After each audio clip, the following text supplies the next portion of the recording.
হোসেন কাজ করছি একটি প্রাইভেট কমার্শিয়াল ব্যাংকে বিজনেস প্ল্যানিং অ্যানালাইসিস টিমে। আমি বিএসবির সাথে এই কোর্সটি প্রায় লাস্ট 5 বছর ধরে নিয়ে আসছি।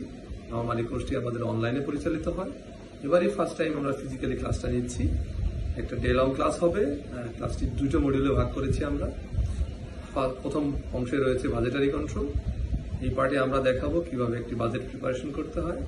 বাজেটের মধ্যে থাকবে sales budget, opex budget, capex budget, purchase budget, পরিশেষে থাকবে বাজেটের ইনকাম স্টেটমেন্ট এবং থাকবে কিভাবে মাস্টার বাজেট প্রিপারেশন করতে হয়। দ্বিতীয় অংশটি আমরা কভার করব ফাইন্যান্সিয়াল স্টেটমেন্ট অ্যানালাইসিস থেকে। এই পার্টে প্রথমে থাকবে basic understanding about financial statement.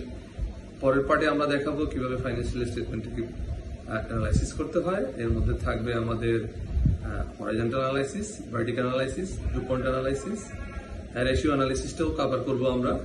এবং পরিশেষে আমাদের কেস স্টাডি থাকবে এবং গ্রুপ স্টাডির মাধ্যমে আমরা কোর্সটি পরিচালনা করার চেষ্টা করব।